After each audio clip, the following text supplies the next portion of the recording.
Welcome to a quiet night of ghostly tales. As the world slows down, we'll drift through haunted places and restless spirits, carried softly by stories meant to guide you into sleep. Do you believe ghosts are echoes of the past or something still watching us now? Let me know your thoughts. And together, let's step into the whispers of the unknown. There is a superstition older than written memory, whispered across cultures and generations, that mirrors are not just glass and silver, but windows into something deeper. A reflection is not merely light. It is the memory of being seen. And when someone dies, people once believed that the mirror could keep a part of them, as if the surface remembered the face that looked into it last. In old villages, when a person passed away, their family would cover every mirror in the house with cloth. Some said it was to protect the living, for if the spirit saw its reflection, it might become trapped forever.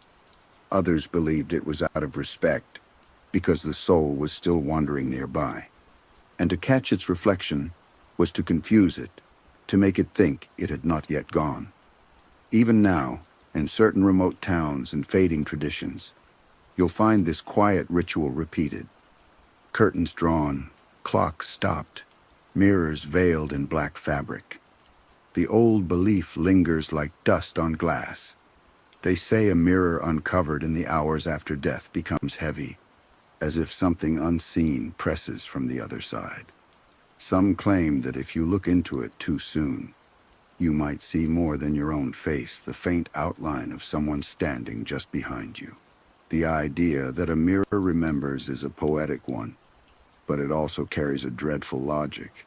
If a mirror can reflect life perfectly, why couldn't it reflect death? Some mirrors have existed for centuries, hanging in old houses, watching faces come and go. What if, after all those years, they remember too much? Imagine the thousands of eyes that once met their own reflection in a single antique mirror. The children who grew up, the lovers who aged, the people who died. The mirror stays. It has seen it all. There are stories of mirrors that fog without breath, mirrors that catch movements in rooms that are perfectly still. A mirror that shows someone standing in the hallway long after they've left the house. Families tell of photographs where, behind smiling faces, a second version of someone can be seen faintly smiling back, but differently, older or sadder, or not quite aligned with the rest.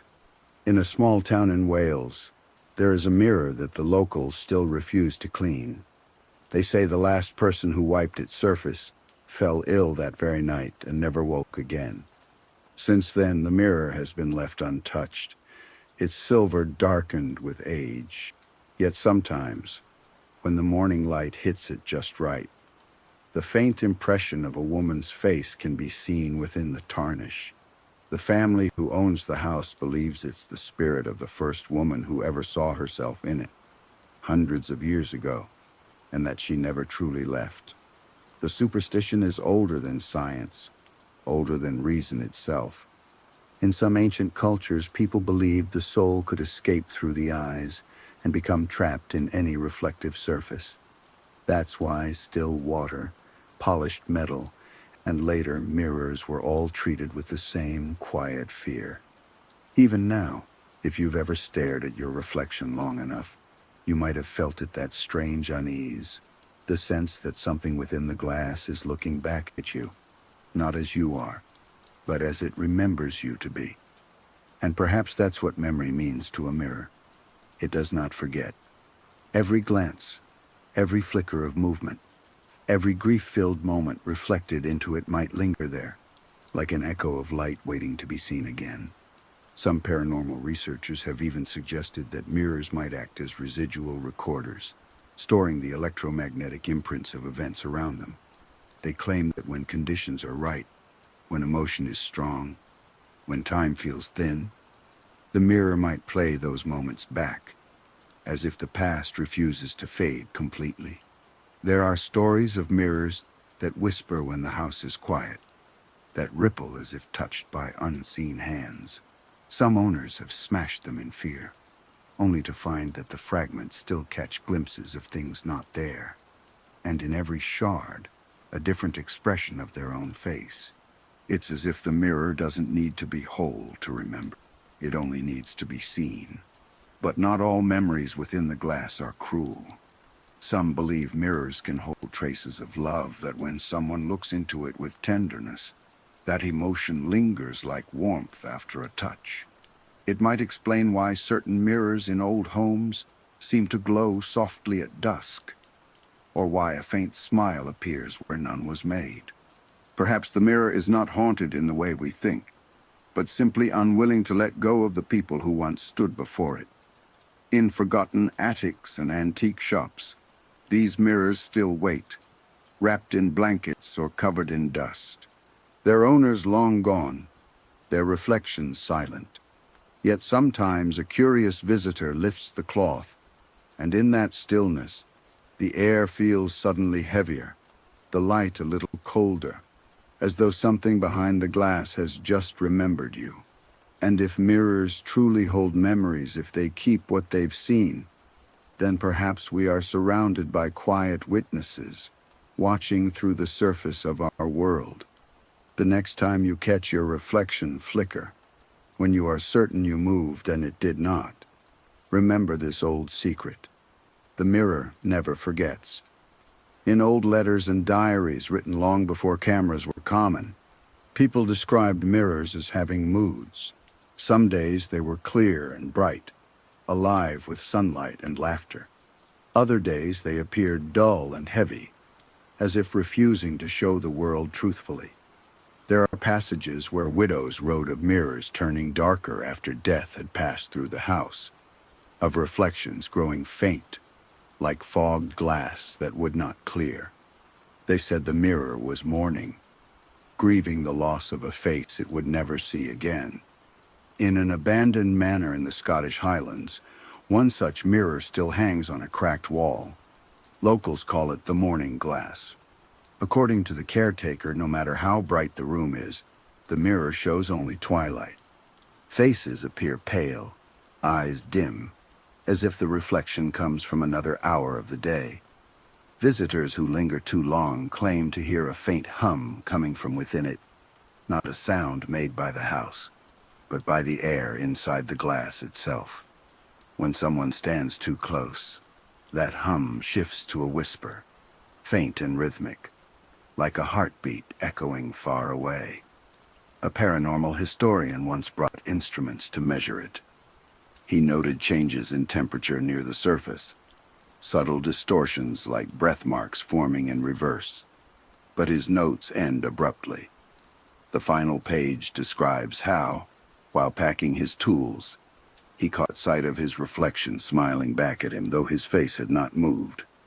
The mirror was later found covered again, this time sealed behind planks. No one has removed them since. There is something unsettling about the idea that a mirror might act as a witness. Every tear, every touch of vanity, every private expression, all quietly captured, never forgotten. Some cultures took this belief even further. In certain Eastern traditions, mirrors were believed to reflect not the physical form, but the spirit's condition. A person with a guilty conscience might see themselves distorted, while a pure heart would appear radiant and calm.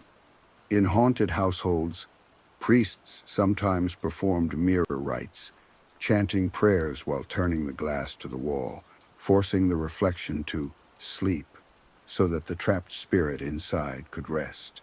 The Victorians, ever fascinated by death, turned this belief into ritual. During funerals, servants would drape heavy cloths over the mirrors. Guests were warned not to look at their own reflection in a mourning house. To do so was to risk trading places with the dead for the spirit, still lost between worlds, might seize the first image it recognized and take it as its own. Some even believed that if a mirror cracked during mourning, it meant the soul had been captured within. The fragments were buried with the deceased, a silent offering to keep them calm. A curious pattern appears across centuries and continents. The fear that mirrors listen as much as they reflect. They seem passive, but always present, always aware. How many times have you caught yourself looking, only to feel watched instead? You meet your own gaze, but for a split second, something in that gaze feels different. It's subtle, the tiniest hesitation between movement and reflection. A heartbeat of delay that makes you question whether the thing inside the glass was expecting you. In dim light, the illusion deepens. When shadows flicker, the human mind searches for form, for meaning. But what if some of those movements aren't tricks of the eye? What if the mirror holds memories so vivid they occasionally replay themselves, bleeding into our world like echoes in a darkened room? People who live in houses filled with old mirrors often report the same thing, a sense of being accompanied. They walk by a mirror and catch a glimpse of motion, but when they turn, no one is there. Others claim to see furniture that no longer exists, or curtains that were replaced decades ago, lingering faintly inside the reflection as if the glass still remembers the old arrangement. In one chilling account from New Orleans, a family inherited a gilded mirror from a distant relative.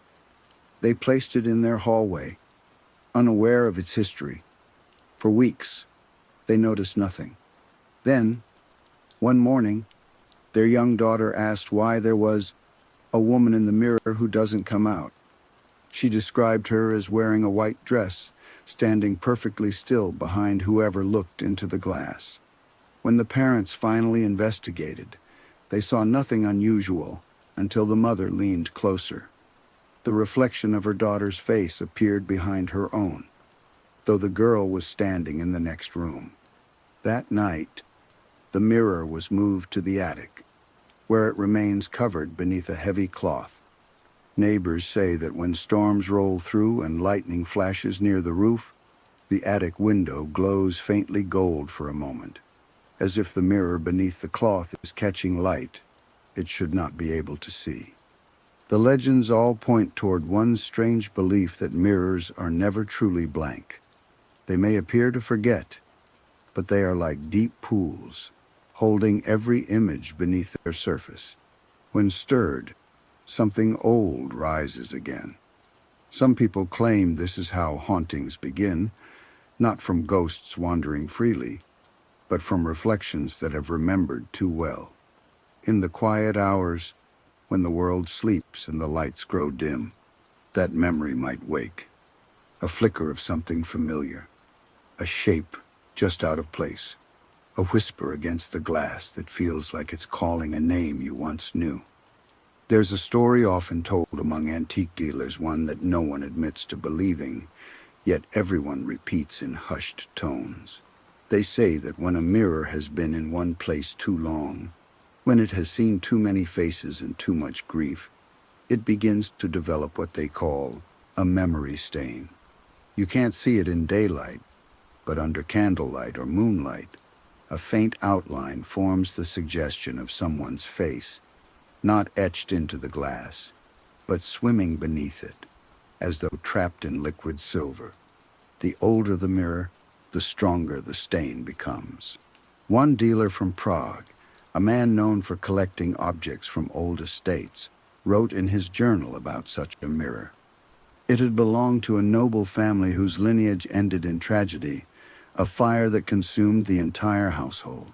The mirror was one of the few things that survived, its surface only slightly warped by heat. When the dealer unwrapped it in his shop, he noticed what he thought was a shadow in the glass.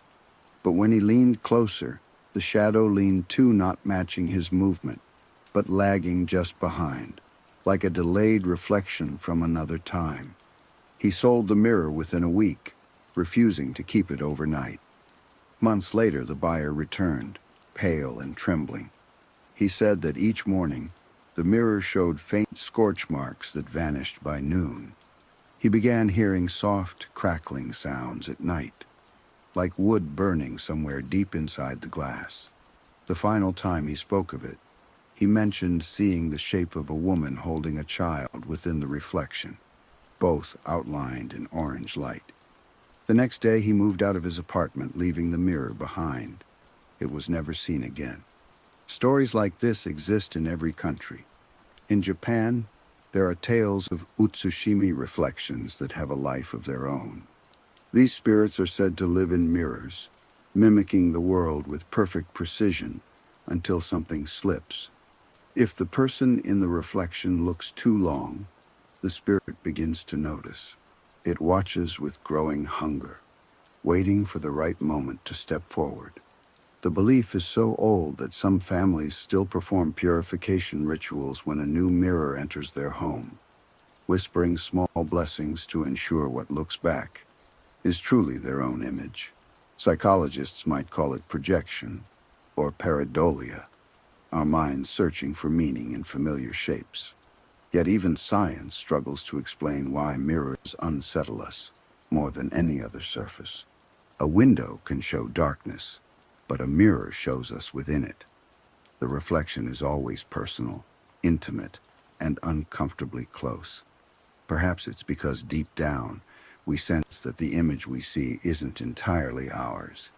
It is shaped by light, by glass, by time, by every invisible thing that stands between us and what lies beyond. In one recorded case from the early 1900s, a photographer experimenting with mirrored surfaces discovered something strange. He had set up a large mirror in a studio and positioned his subject before it. When he developed the photograph, he found that the reflected image looked slightly older, faint wrinkles and deeper eyes that were not visible in person. He repeated the test with several models and achieved the same result. Convinced his equipment was faulty, he stopped the experiment. Yet in his private notes, he confessed he had begun seeing those same aged faces in the mirror itself, even without the camera. It's easy to dismiss these accounts as superstition, but mirrors have always occupied a peculiar place between science and spirit.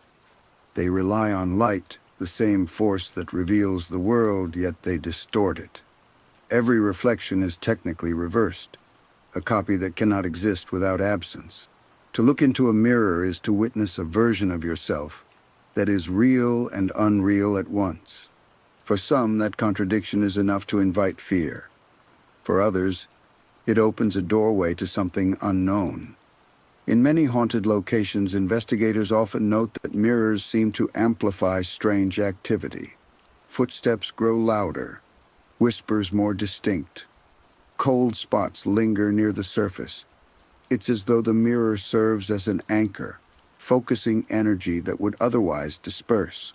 Some paranormal experts theorize that this happens because mirrors are neutral zones, boundaries between dimensions of perception. When emotion or trauma occurs nearby, those impressions are absorbed, suspended in the glass, like an insect caught in amber. In one abandoned hotel in Louisiana, a mirror hangs crooked in the lobby, its frame warped by humidity. Guests who dare to look into it claim to see the lobby as it once was brightly lit, full of people in old-fashioned clothing. For a moment, the past overlays the present. Then, with the smallest flicker, the vision fades, leaving only their own pale face staring back. Local historians verified that the mirror dates back to the hotel's opening in 1892. Its surface, though spotted and dull, remains intact. Some say that's because no one dares to clean it anymore. The human mind struggles with the idea that a reflection could hold something real. We tell ourselves it's only physics, light bouncing, shapes reversing, yet countless witnesses describe the same sensation. The feeling of being observed, not mirrored. You glance at yourself, turn away, and still sense eyes following you. Sometimes the reflection seems a heartbeat late, and in that heartbeat lives every horror story ever told about mirrors. Perhaps that's the mirror's true secret. It doesn't haunt us because of what it shows, but because of what it hides, a silent memory of everything that ever stood before it, layered deep beneath the glass. If you could peel it back like paint, what faces would you find preserved beneath the silver? How many lives would be staring out, waiting to be seen again? Every reflection is a fragment of time, and every time we look, we add another. The mirror remembers. It has no choice. It is its nature. And maybe, just maybe, that's why we can never quite shake the feeling that something inside it is alive. There's a tale told quietly in the English countryside about a mirror that seemed to grow old along with its owner. It hung in a narrow hallway for over 70 years, polished daily by a woman named Eleanor. She had inherited it from her grandmother, who'd always warned her never to move it, never to let it face a window, and never under any circumstance to look into it by candlelight. For decades, Eleanor followed those rules without question. But as she grew older and lonelier, she began to speak to the mirror the way one might to an old friend. She'd whisper about her day, about how quiet the house had become, about how she missed the sound of footsteps on the stairs. She swore that when she did, the mirror seemed to shimmer faintly, as if acknowledging her. She began to imagine it listened, that it remembered. When her nephew came to visit one winter, he noticed something strange. In the reflection, Eleanor looked a little younger than she did in person, her hair not as gray, her eyes brighter. He assumed it was a trick of light, but after she passed away, when the house was being cleared, he caught his own reflection in the mirror and saw her standing behind him, smiling softly. The smile faded only when he turned around. Since then, no one has been able to remove the mirror from the wall. The movers say it's too heavy, though it weighs no more than an ordinary frame. Others whisper that it simply doesn't want to leave. Such stories raise the question, what do mirrors want? Are they passive witnesses, or something more deliberate?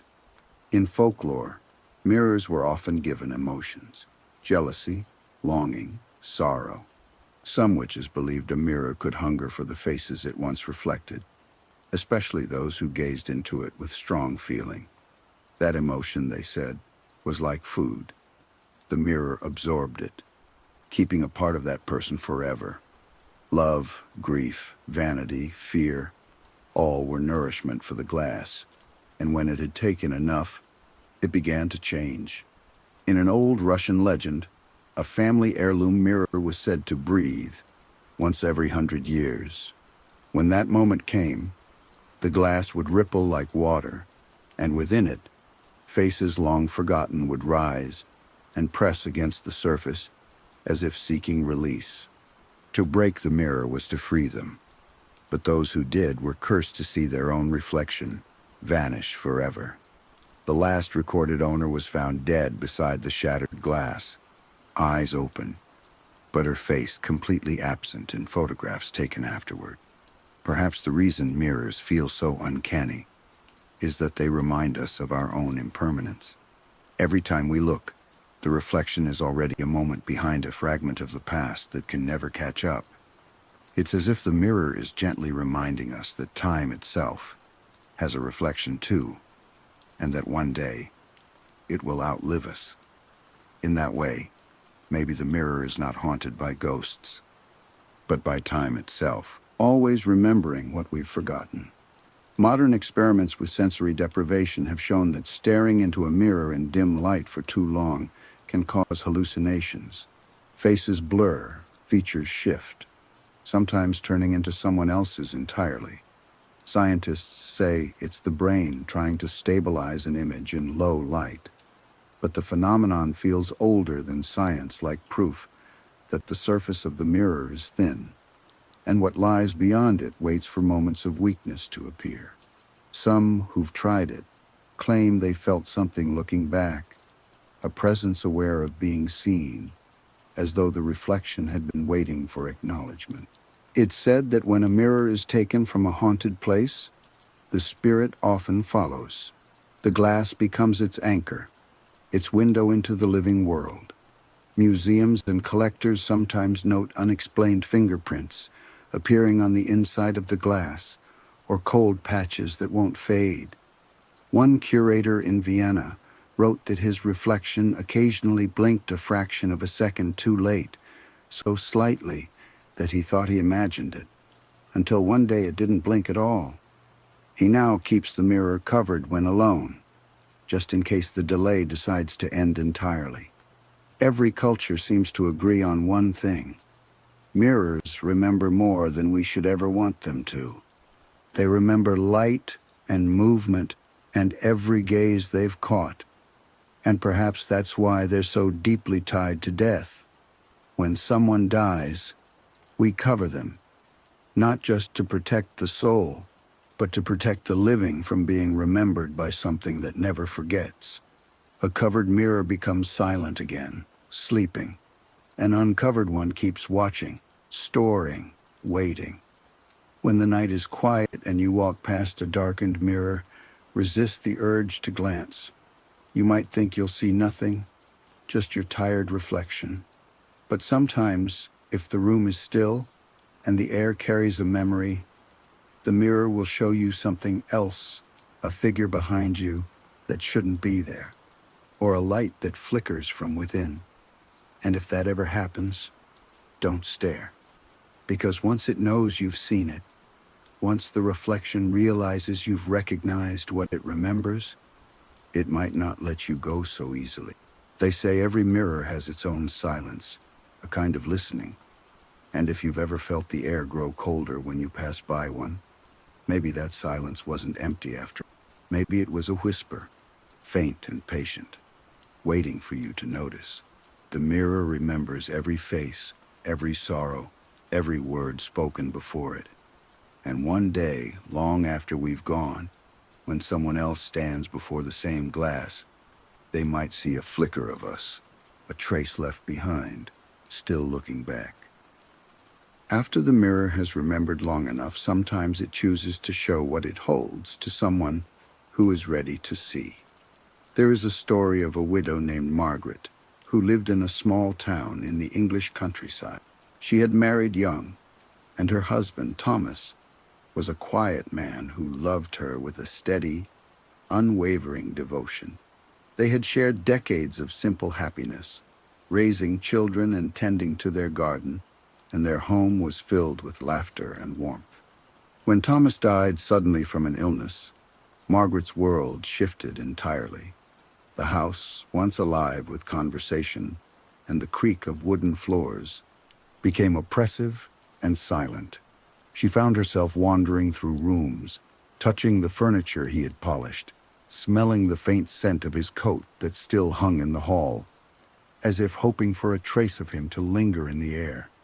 The one place she could not avoid was the grand mirror in their bedroom, a tall, ornate frame that had been Thomas's pride. It had reflected so many years of their life together, and now it felt impossibly empty. At first, Margaret could not bear to look at it. Every morning, the mirror reflected her grief in stark, unyielding detail. Her face was drawn, her eyes hollow, her hair streaked with gray she did not remember earning. But slowly, almost imperceptibly, she began to notice something else. In the mirror, when she thought she was alone, there were faint movements, shadows shifting behind her, not in the room, but in the reflection itself. At first, she told herself it was her imagination, the product of loneliness and sorrow. But the moments grew more frequent. One evening, she sat before the mirror, brushing her hair, and for a brief second, she saw a familiar silhouette standing behind her reflection. It was Thomas, tall and unassuming, his hand resting gently on the back of the chair in the reflection. Though the chair in the room remained, she froze, unable to comprehend whether her eyes were deceiving her. When she blinked, the figure was gone, leaving only the faintest ripple in the glass, like heat rising off a summer road. The appearances became more defined over time. Margaret began to see him smiling when she was sad, standing silently when she was restless, even following her as she moved from room to room. Sometimes he appeared slightly delayed, a fraction of a second behind her own movements. She would lift her hand, and he would do the same a heartbeat later. Other times, he would appear when she was not expecting it, his expression one of gentle reassurance, reminding her of a love she feared she would forget. Margaret did not speak of it to anyone. Who would believe her? Friends and family assumed she was overwhelmed with grief. They suggested travel, social gatherings, distraction. She tried, but the mirror had already claimed its hold on her. She found solace in the reflection, even as it frightened her. There were nights when she would stand before the glass for hours, speaking softly, telling Thomas about her day, about the children, about the world outside. And sometimes, when the air in the room grew still, she would feel the faintest brush on her shoulder, a comfort born of memory and reflection. There were moments, though, when the reflection unsettled her. She caught glimpses of Thomas looking older than he had ever been, or standing in places that made no sense, appearing in doorways that were not aligned with the room. Once, she reached to touch the mirror, and her fingers met not the cool surface of glass, but warmth, as if the figure behind it had pushed against her from the other side. She recoiled, heart pounding, yet part of her wanted to reach again. She wanted to feel him, to prove that the reflection was more than imagination. Neighbors noticed subtle changes in her behavior. She began to walk slowly through her own home, as though following some unseen guide. Candles were often left burning before the mirror, not to light the room, but to illuminate the reflection she watched so closely. On some nights, when the house was silent, other people reported seeing a figure in the bedroom window, though no one was ever there. They assumed it was Margaret pacing, lost in her grief. Perhaps they were right, yet they could not see what she saw within the mirror itself. Over the months, Margaret grew accustomed to the presence of Thomas's reflection. She spoke to him as she would have if he were still alive, sharing her fears, her hopes, her memories. And though the rest of the world had moved on, she felt as if she were walking alongside him, guided by the shape in the mirror that remembered every expression, every word, every moment they had shared. But the reflection was not merely a replay of memory. Sometimes it acted independently, moving in ways Thomas never would have. The hand on the back of the chair would linger longer than he had. The smile would change subtly. Eyes that had once been bright would darken, carrying the weight of something Margaret could not name. She began to sense that the mirror was not just holding him, but shaping him, evolving the reflection into something both familiar and foreign. A ghost molded from memory and glass. She began to wonder if the mirror had chosen her as much as she had chosen it, if it had decided she was ready to witness what it remembered most vividly. And in those quiet hours, when the wind rattled the window panes and the candlelight flickered across the walls, Margaret understood that she was no longer alone. The mirror had claimed her grief, her love, and in return, offered the reflection of a man who had once existed in the world, now preserved forever behind silver and glass. As the days turned into weeks, Margaret's connection with the reflection grew stronger. She no longer needed to speak to it aloud. She could feel his presence in quiet moments, the subtle shift of light across the glass marking his attention. Sometimes she would catch him watching her while she slept, the figure in the mirror perfectly still, a silent guardian of the room. She could not tell if he was a memory, a spirit, or something the mirror had conjured, but the comfort was undeniable. It was as if the mirror had become a bridge between her world and the life she had lost. Yet, with comfort came unease. Margaret began noticing inconsistencies in the reflection. Thomas would sometimes be in places that were impossible, leaning against a wall that no longer existed, peering out of windows long boarded up, or standing in a doorway that led nowhere. She would reach for him, and though her fingers met only glass, the warmth of his presence lingered, as if the mirror itself had learned to simulate touch. There were nights when she would wake from a dream and see his face pressed close to hers in the reflection, eyes brimming with emotions she could not name. and she would shiver, torn between longing and fear. One evening, as a storm raged outside, the room flickering with lightning and shadow, Margaret noticed the reflection doing something extraordinary. She had been pacing nervously, wringing her hands, when the figure in the mirror raised one hand, pointing toward a small chest in the corner of the room. Margaret froze, recognizing the chest as the one that had held Thomas's letters and mementos. She approached it slowly, hesitating as the mirror shimmered. Inside, she found letters she had long forgotten, neatly stacked, his handwriting delicate, words filled with love and ordinary observations of life together. She realized then that the reflection had guided her, coaxing her to remember what she had buried in grief. But there were darker signs, too. Sometimes, late at night, the reflection would not follow her movements at all. Thomas would remain still while she shifted, his gaze fixed on her as if he were aware of something she could not perceive. On a particularly quiet night, she noticed the figure step closer than possible, his hand resting on her shoulder, even though no physical touch occurred.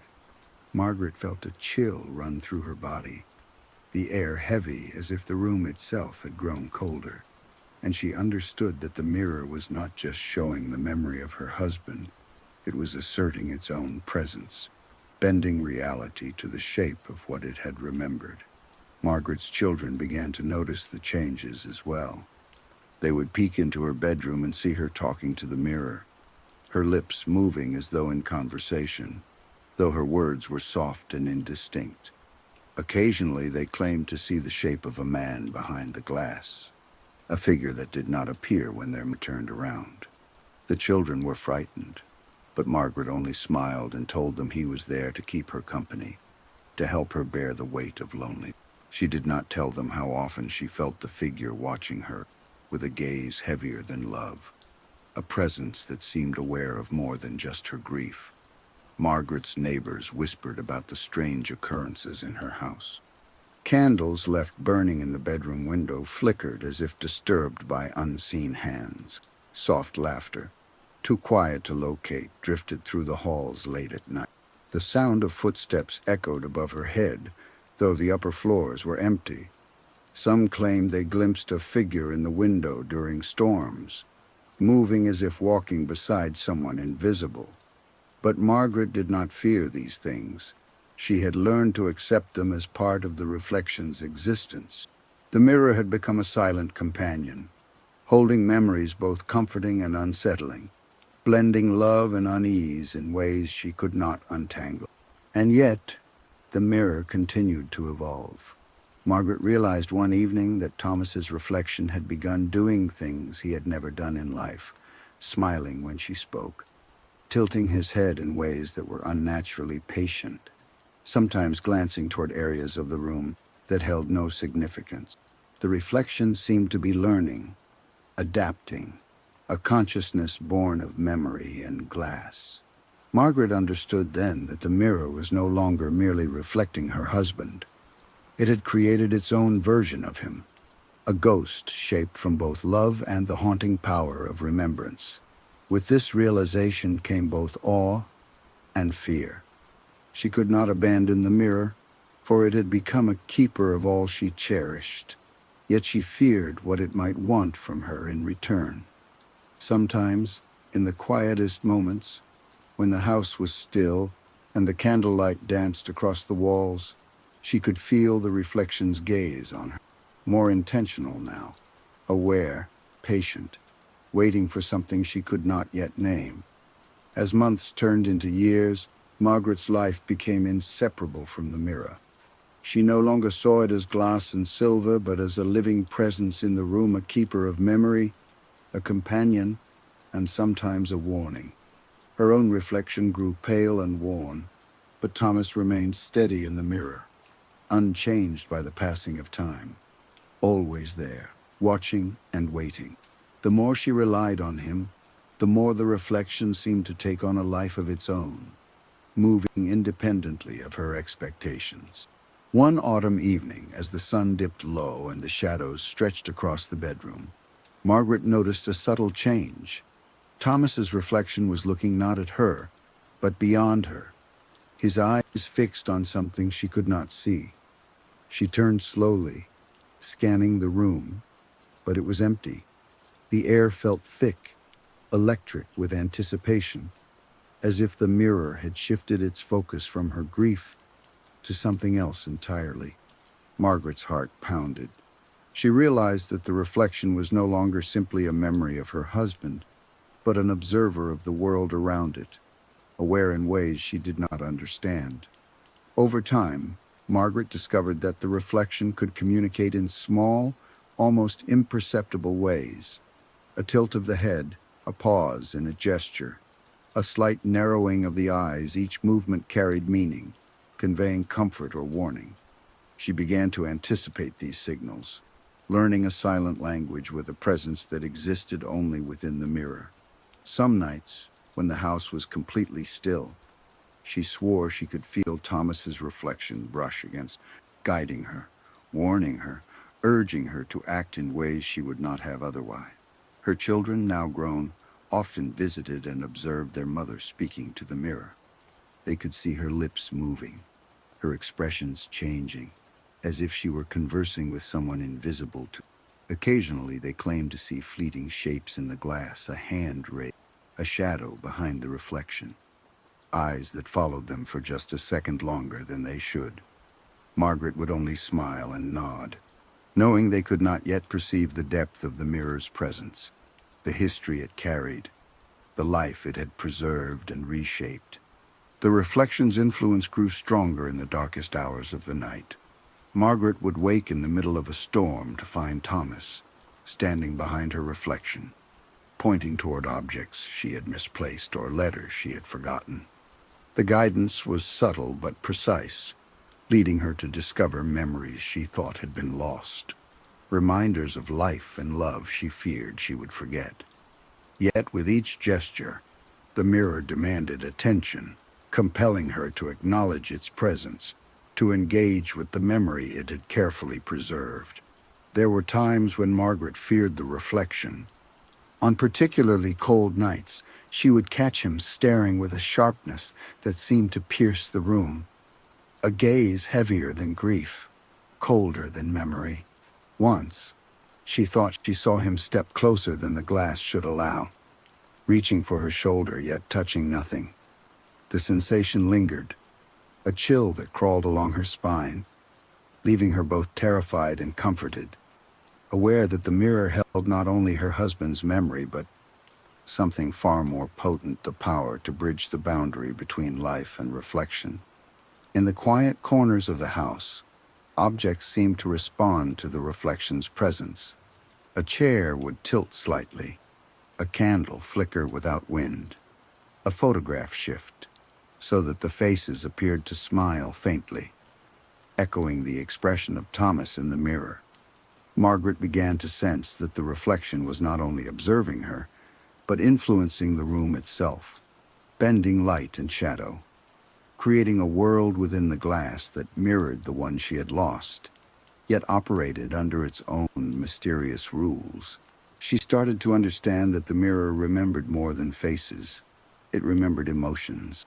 Every tear shed, every laugh, every whispered confession had been captured in its surface. The reflection carried the essence of those moments, weaving them together into a living memory that sometimes followed her, sometimes guided her, sometimes tested her. Margaret realized that she was no longer alone in her grief. She had invited Thomas's reflection into her life, and in doing so, had become part of the mirror's memory as well. Yet, as comforting as the reflection could be, there was always a shadow beneath it. Margaret noticed that the reflection began to act independently in more pronounced ways. Sometimes he would glance toward areas of the room she had never touched in years, or focus on objects that had no connection to her memories. Once, she saw him smile faintly, an expression unfamiliar, almost knowing something she did not. She felt the mirror's presence grow more intentional, as though it were aware of her life beyond the confines of memory and longing. And then, one night, Margaret noticed the reflection do something she could not explain. She had gone to bed early, exhausted from a long day of solitude. When she opened her eyes, Thomas was standing in the mirror, not behind her reflection, but in a stance she had never seen before, upright, alert, and fixated on the corner of the room. Margaret held her breath, unsure if she dared move. A cold draft brushed the room, yet the window was shut. The figure remained perfectly still, and she realized that the mirror had become more than a reflection. It had become a sentinel, a presence that held both memory and awareness, watching not just her, but the world around her, through the lens of remembrance. As the years passed, Margaret became inseparable from the mirror and its inhabitant. The house, once quiet and lonely, now thrummed with a presence she could not ignore. Each morning she would rise and see Thomas waiting for her in the reflection, eyes steady, hand occasionally resting on the back of the chair, as though offering support without motioning for her to speak. She no longer questioned the reality of the figure. The reflection had become as much a part of her daily life as the furniture or the light through the windows. Neighbors whispered that Margaret had lost herself to the mirror. They spoke of the faint light sometimes seen behind the bedroom curtains late at night, and of soft murmurs that drifted into the halls. Few dared knock on her door, unsure if they were intruding on something ordinary or something sacred and unknowable. Margaret paid them no mind. To her, Thomas had not returned from the dead. He had always been there, alive within the glass, waiting in patience and silence. The mirror, however, demanded more than companionship. Margaret began to notice subtle instructions within the reflection gestures toward unopened letters, objects out of place, corners of the room she had long neglected. She followed these cues instinctively, sometimes finding items she thought lost, sometimes glimpsing memories of her life she had buried beneath grief. The reflection had learned to communicate with her silently, a language of glances and movements that conveyed guidance and warning simultaneously. Sometimes the reflection revealed glimpses of things beyond memory. Thomas would point toward areas of the room that had no significance or stare at shadows that shifted in impossible ways. Margaret felt the weight of the presence, as if the mirror itself was aware not only of her, but of the house, the air, even time itself. A cold draft would slip past her skin without entering through windows. Candle flames would dance in response to something unseen, and faint whispers seemed to drift from the glass, words she could almost hear but never fully understand. Her nights became a delicate balance of trust and fear. The reflection could soothe her in moments of deep sorrow, offering the comfort of familiarity and presence. Yet it also reminded her of what she had lost and what she could never reclaim. There were evenings when she would watch the reflection for hours, studying the subtle changes in expression, the slight deviations in posture, wondering if it was still truly Thomas, or if the mirror had transformed him into something new, something shaped by memory and longing, yet independent and aware. One particularly stormy night, Margaret awoke to the sound of glass shifting softly in its frame. The reflection was different. Thomas's eyes were sharper, more focused, and his hand was lifted, pointing toward a corner of the room she did not immediately recognize. Trembling, she followed his direction and discovered a small box she had not seen in decades. Inside were trinkets and letters from her youth, relics of a life she had thought forgotten. The mirror had reminded her of herself, her own past, not merely her husband. She realized then that the reflection was not only a keeper of his memory, but a guardian of hers as well, curating and revealing moments that had shaped her existence. Yet the reflection's influence extended beyond simple guidance. Occasionally, it acted in ways Margaret could not explain. It would shift independently, moving slightly behind her own mirrored movements, lingering longer on certain gestures. Sometimes, she would glance at it and catch a fleeting shadow in the corner of the glass, a hint of someone else standing where no one existed. Margaret learned to anticipate these subtle signs, interpreting them as warnings or insights, always aware that the mirror was more than passive silver. It was a living archive of the past, present, and perhaps something beyond. By the time Margaret reached the later years of her life, the bond with the reflection was complete. She spoke to Thomas as if he were beside her, shared secrets she had never spoken aloud, and found solace in his unchanging gaze. Yet she never stopped noticing the oddities, the figure's delayed movements, the faint shadows in corners, the way objects seemed subtly influenced by the presence in the glass. She understood that the mirror had become a sentient witness, storing not only memory but intention, awareness, and perhaps even desire. The most profound revelation came one quiet morning. Margaret stood before the mirror, watching her own reflection grow frail and lined, while Thomas remained untouched by time. She realized that she had become part of the mirror's memory, her own presence feeding its essence. And in that moment, she understood the truth that folklore had always hinted at. The mirror does not merely remember the dead, it holds the living too, shaping them, preserving them, intertwining them with those who came before. When Margaret finally passed away, she did so peacefully, standing before the mirror. Neighbors later reported seeing the candlelight flicker in the bedroom for hours after, though the house was empty.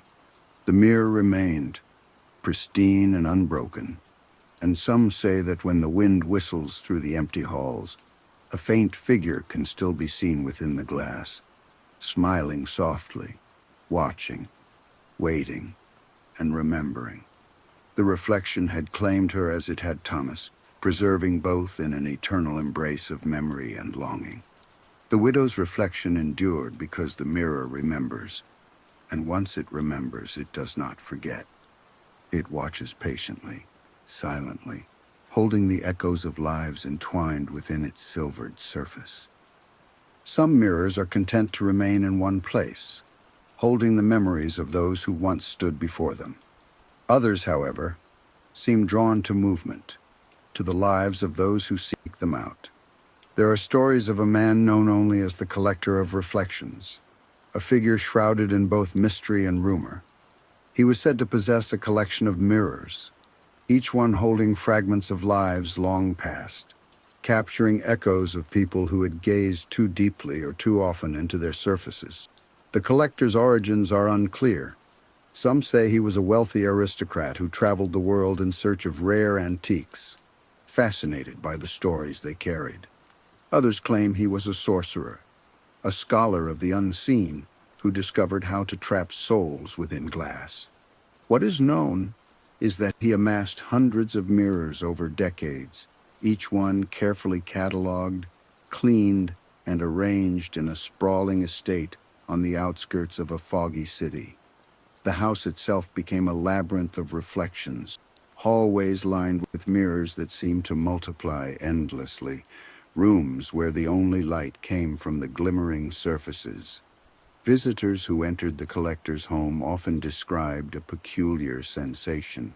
They would walk down a corridor, expecting to see only their own reflection, and instead catch glimpses of people they did not know, figures frozen in time, shadows moving independently, eyes staring back that did not belong to them. Some tried to leave, but the house seemed to expand, hallways stretching, mirrors multiplying, until they found themselves lost in a maze of reflections. Those who remained calm and accepted the presence of the mirrors often found themselves guided to the central gallery, where the collector would appear, quiet and observing, smiling faintly as if he had been expecting them all along. The collector himself was an enigma. He was said to be tall and thin, with eyes that held the weight of decades of watching. He rarely spoke, yet when he did, his voice had a peculiar quality, echoing slightly as though the words had been captured in the air and were now returning from a distance. He never touched the mirrors carelessly. Each one was handled with reverence, the surfaces polished with soft cloths, inspected for the faintest signs of life. According to accounts, he could sense which mirrors contained memories, which contained echoes of emotion, and which had become entirely dormant.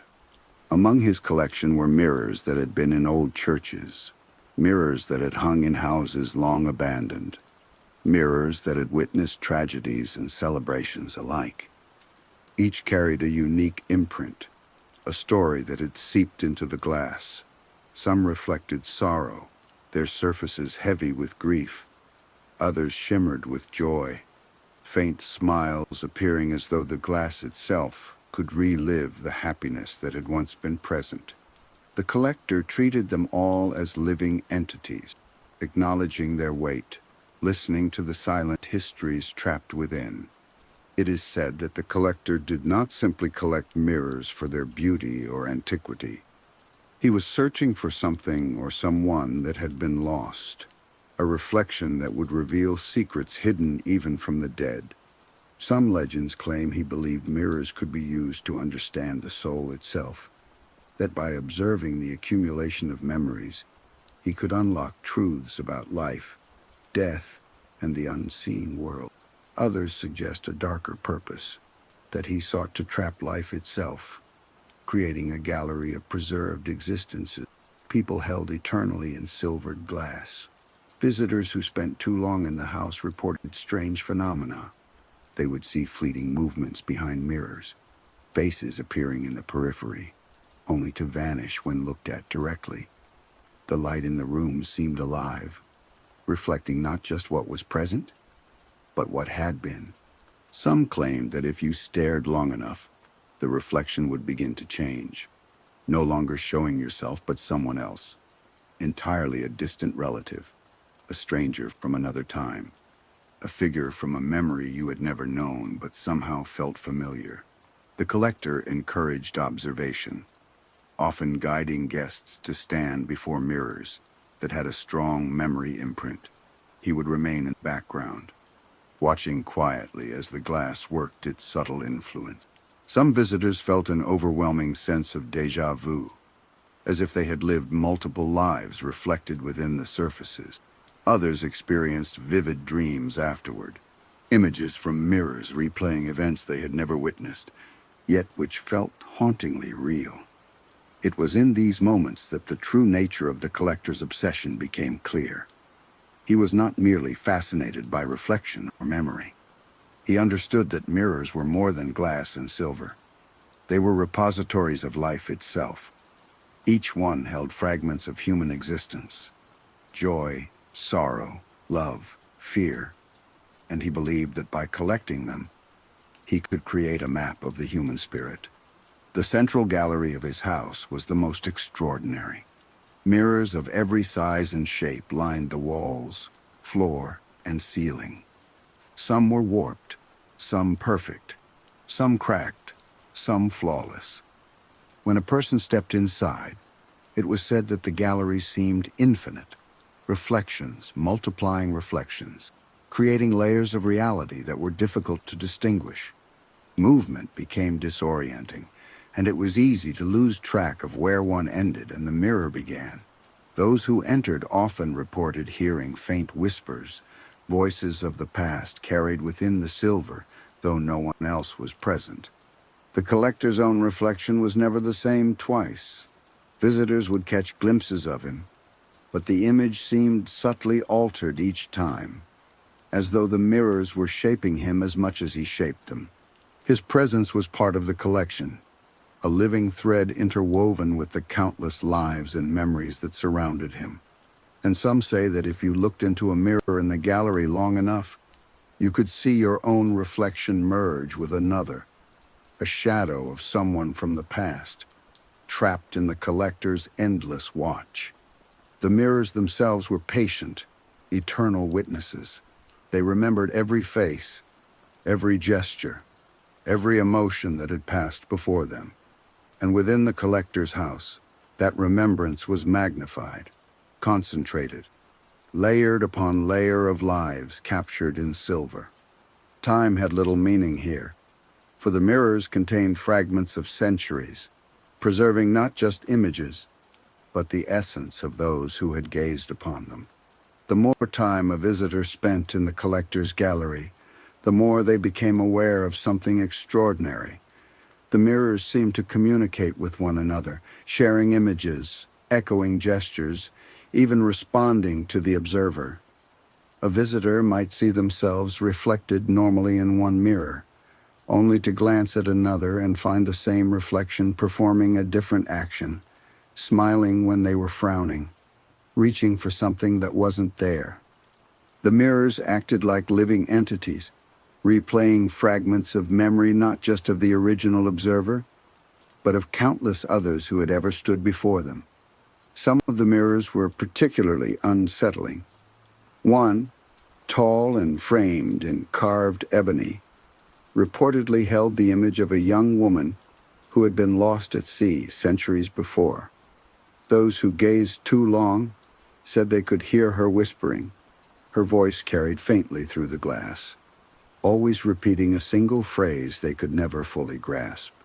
Another mirror, cracked and veined with silver, showed fleeting glimpses of people in attire from another era, moving silently in corridors that did not exist in the house. The mirrors did not simply reflect reality.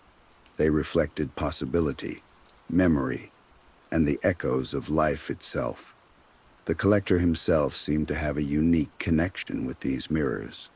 Unlike his visitors, who were often overwhelmed by the intensity of the reflections, he navigated the gallery with practiced ease. He could tell which mirrors had absorbed strong emotions, which were dormant, and which were particularly hungry for attention. Observers noted that when he approached a mirror, the surface often shimmered slightly, as if recognizing him, acknowledging his presence, and even responding in subtle ways.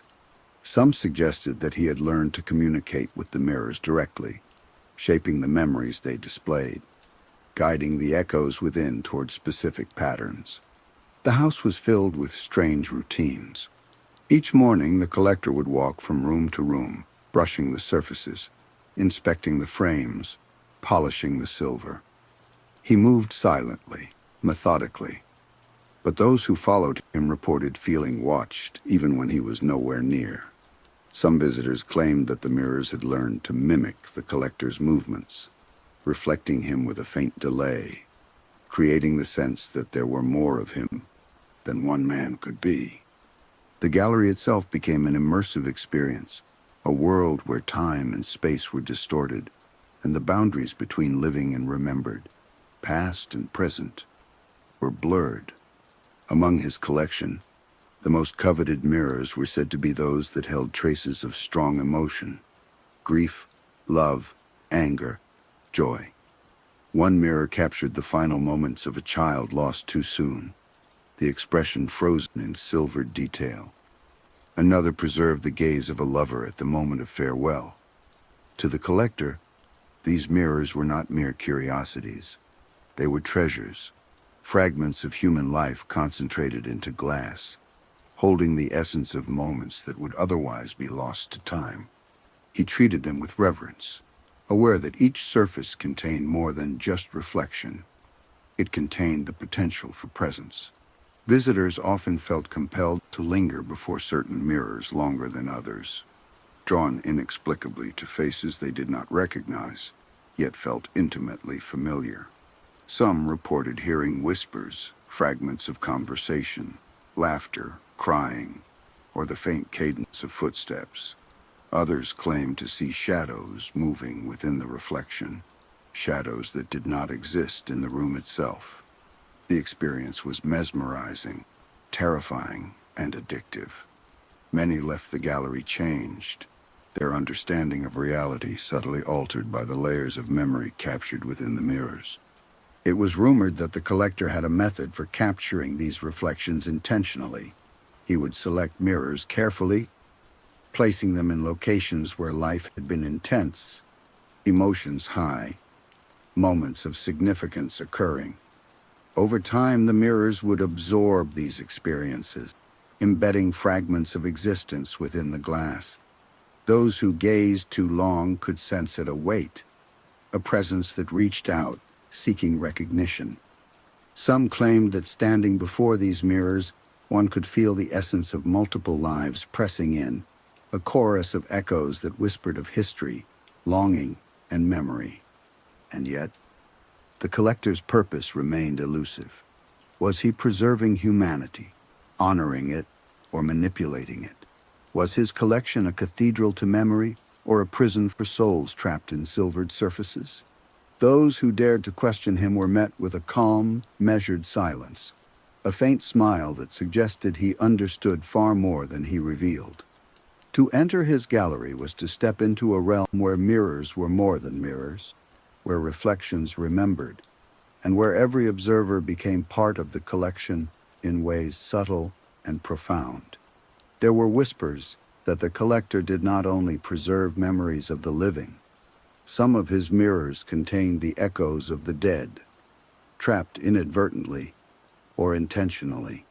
A mirror from an old manor in Scotland held the reflection of a man who had disappeared centuries before, his expression frozen in surprise, his eyes wide with the terror of the moment his life had ended.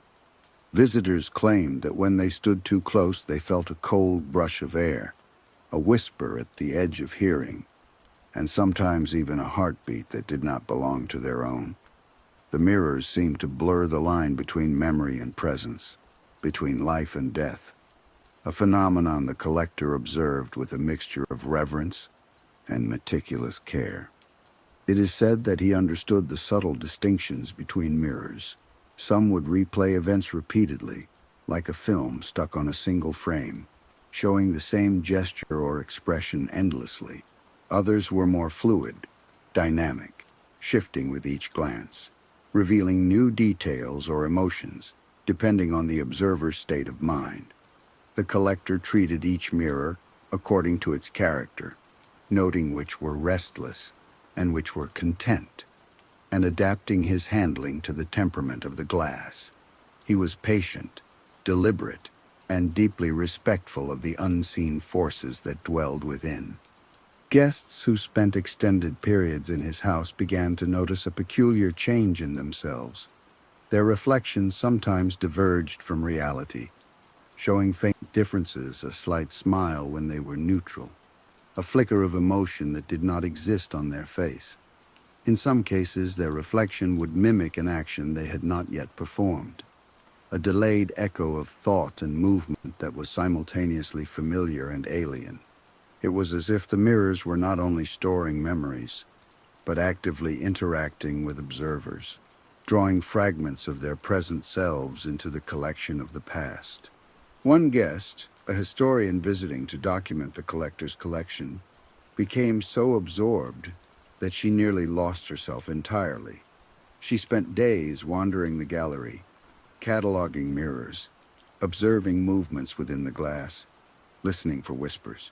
By the third day, she began seeing herself reflected in multiple mirrors simultaneously, each reflection subtly different, one tired, one anxious, one joyful, one sorrowful. The experience left her shaken, convinced that the mirrors were drawing pieces of her consciousness into their depths. She left the house abruptly, and it was weeks before she could sleep without feeling the weight of eyes upon her, remnants of the gallery lingering long after she had returned to the outside world. The collector himself seemed unaffected by these influences. He moved through the house with calm certainty, his own reflections stable yet aware, participating in the network of mirrors without being consumed by it. Some suggested that he had learned to give only what he intended, controlling the interaction, shaping the mirror's responses to his presence. Others whispered that he had become something more than human, a part of the mirrors themselves, a consciousness spread across silver and glass, patient, eternal, watching and remembering everything that passed before him. Among the mirrors, one was particularly notable, a floor-to-ceiling piece framed in intricate gold, rumored to contain the essence of an entire family, their lives intertwined and preserved within the glass. The reflections moved subtly, shifting their postures, gesturing at one another, and occasionally glancing toward the observer. When someone stood before it for too long, the mirror seemed to project memories, not their own, the warmth of laughter, the tension of arguments, the intimacy of quiet moments. Some said that if one listened closely, they could hear whispers of names, of secrets, of events long forgotten by the living. The collector often allowed guests to experience this mirror, guiding them gently, warning them not to linger too long. He believed that mirrors were portals, not in the sense of passage through space, but of passage through time and memory. To step before the glass was to confront not only the past, but the essence of existence itself, a mosaic of fleeting lives, emotions and experiences pressed into silver. Some who did not heed his caution claimed they felt pieces of themselves left behind, threads of consciousness drawn into the mirror's depths, never to fully return. And yet the collector did not seem cruel. He was patient, careful, reverent. He regarded each mirror as a living entity, capable of shaping reality in subtle ways, holding both remembrance and influence. He understood that the mirrors could give comfort or terror, reveal secrets or guard them jealously, and he navigated the delicate balance with quiet skill. Visitors left both awed and unsettled, carrying the weight of the gallery in their minds, haunted by reflections that lingered long after the doors were closed. The mirrors remembered everything, and within the collector's house, their memory was concentrated, amplified, and eternal. Every glance, every gesture, every whispered emotion fed the silvered glass. The collector himself was a curator of existence, a guardian of memory, and perhaps the participant in something far greater than anyone could fully comprehend, a labyrinth of reflections where time, life, and consciousness intertwined, silently, endlessly, waiting for the next observer to step forward. Over time, the collector's reputation grew, shrouded in rumor and awe. People whispered that he could sense when someone's life was about to change, when a soul was burdened with grief or longing, and that he would guide them to the exact mirror that could capture or console those feelings. He was not cruel, but his methods were inscrutable. Visitors often felt compelled to stand before certain mirrors for hours, drawn by some unseen force. Those who resisted were rare, and few could leave without feeling altered in subtle, irreversible ways. Some mirrors were gentle, offering solace and memory to those grieving. A widower might find his late wife reflected, smiling as she had decades before, and feel a comfort that transcended words. A lost child might appear briefly, a soft echo that brought tears, yet relief. But other mirrors were more insistent. They replayed moments of regret, sorrow, and unfulfilled desire. The collector observed quietly, guiding interactions but never intervening beyond what he deemed necessary. He understood that mirrors could heal, but they could also consume, and he treated them with the respect and caution that such power demanded. A story persists of a man who came seeking answers. His young daughter had vanished under mysterious circumstances, and he hoped the mirrors might reveal a clue. The collector led him to a mirror framed in dark mahogany, its surface smooth and unyielding. At first, the reflection was ordinary, showing only his own face, weary and anxious. But after minutes of silence, he noticed faint movements behind his reflection. A small hand pressing against the glass, fleeting, almost imperceptible. The man leaned closer, and the mirror rippled subtly, revealing his daughter's face for a heartbeat before vanishing again. The moment left him shaken, unsure whether he had glimpsed reality, memory, or the mirror's own will. The collector rarely explained such phenomena. His methods were intuitive, his understanding beyond the scope of ordinary perception. He had spent decades learning to read the language of mirrors, interpreting subtle shifts in light, shadow, and reflection.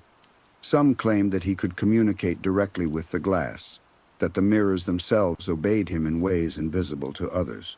His home became not just a gallery, but a sanctuary, a repository of existence itself, where lives were preserved, observed, and intertwined across time and memory. Visitors often experienced disorientation. A hallway might appear to stretch endlessly, mirrors reflecting not only their own image, but layers of other lives, past owners, previous visitors, unknown faces that seemed to recognize them. Some reported hearing conversations in languages they did not know, faint laughter, or the soft murmur of voices recounting events long forgotten. These phenomena were strongest in the gallery, where the mirror's density amplified their collective memory. Few could withstand more than a few hours without feeling their mind fray at the edges, the weight of so many lives pressing from the silvered surfaces. The collector's own reflection remained peculiar. In some mirrors he appeared unchanged. In others, he was subtly different, older or younger, sometimes even smiling faintly, as though privy to knowledge the observer could not grasp. He had become entwined with his collection, part of the network of reflections he had curated. It was said that the mirrors recognized him as one of their own, a guardian who walked among the preserved memories, ensuring that nothing was lost, nothing forgotten, and that every reflection was treated with care. Some mirrors were capable of interaction. A visitor might see a figure in the glass, mimic their movements, slightly delayed, or perform actions the person had never made. In rare cases, the mirrors seemed to reach beyond the observer, tugging gently at the mind, bringing forth memories not yet realized, emotions long buried, or glimpses of possible futures. The collector observed all of this with quiet intensity, noting the mirror's responses, cataloging interactions, and maintaining the delicate equilibrium between preservation and influence. Yet there was always a hint of danger. Those who lingered too long risked losing themselves in the reflections, their consciousness merging with the stored memories of others. A casual glance could pull forth fragments of someone else's life, creating echoes within the observer that could linger for days, weeks, or longer. The mirrors did not discriminate, they remembered indiscriminately, capturing every glance, every gesture, every fleeting thought. In this way, the collector's house was both a haven and a trap, a place of beauty and menace intertwined. The central truth of the collector's work was that mirrors never forget. Each surface preserved life, memory, and emotion, building a network of reflections that extended far beyond the comprehension of ordinary humans. The collector curated this network with skill and patience, ensuring that each mirror's memory was honored, each reflection carefully observed.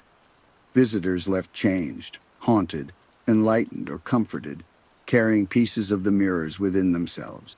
Some whispered that he had discovered a secret beyond mortality, a way to preserve existence, not merely in memory, but in silvered glass, where life continued quietly, endlessly, within the reflections. The collector of reflections remains a figure of legend, a guardian of mirrored memory. His house endures in stories told in hushed tones, a place where reflections remember, and the living, the past, and the unseen are intertwined in endless layers of glass, waiting for the next observer to step inside, to be seen, and perhaps to be remembered forever. In a forgotten part of the countryside, shrouded by mist and the skeletal limbs of old trees, there stands a house unlike any other.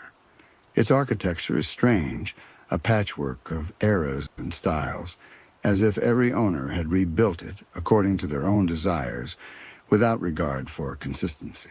The locals call it the House of Many Faces, for every side of the house seems to wear a different expression.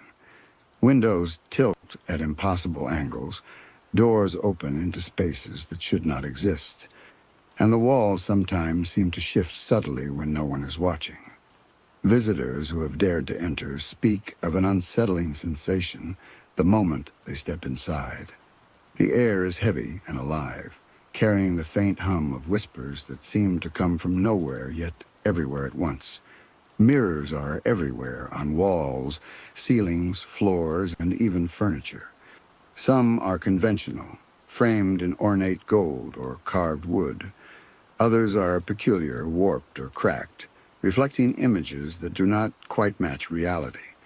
Those who linger too long notice something impossible. Faces appear in the glass that are not their own, staring back with expressions of longing, fear, or amusement. The house is said to have been abandoned for decades, yet its interior seems curiously alive. Footsteps echo softly in empty corridors. Chairs shift slightly when no one is near, and doors close with a subtle, deliberate motion. Some visitors report feeling watched, yet when they turn, the rooms are empty. The mirrors, however, are always full, displaying the endless parade of lives that have passed through the house. Faces flicker at the edges of perception, sometimes smiling, sometimes grimacing, as though the house itself were observing, cataloging, and responding to each visitor. Legend has it that the house was built by an enigmatic family obsessed with identity and appearance. Each generation added a new wing, a new set of mirrors, and with each addition, the house absorbed more than just their architectural ideas.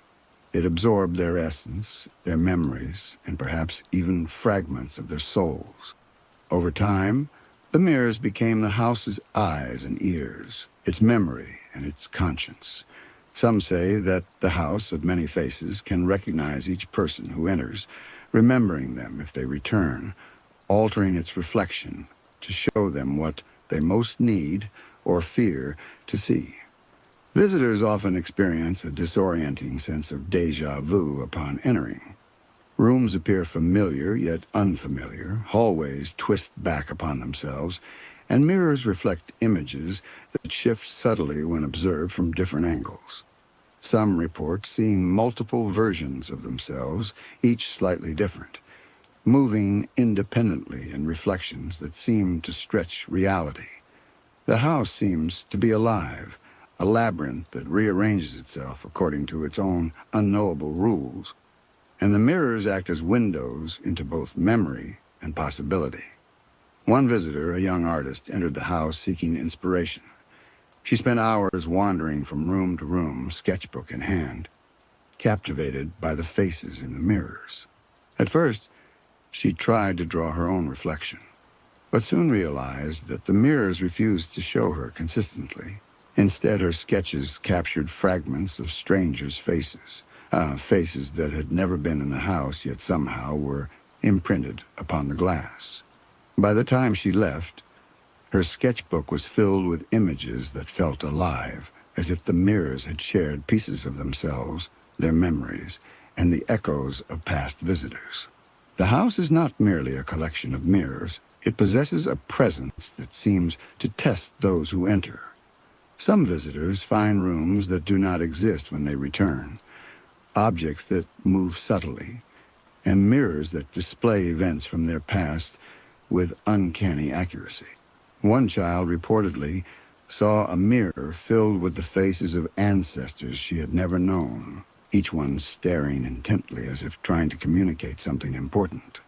A historian visiting the house claimed to see reflections of people who had disappeared decades earlier, their expressions frozen in terror or sorrow.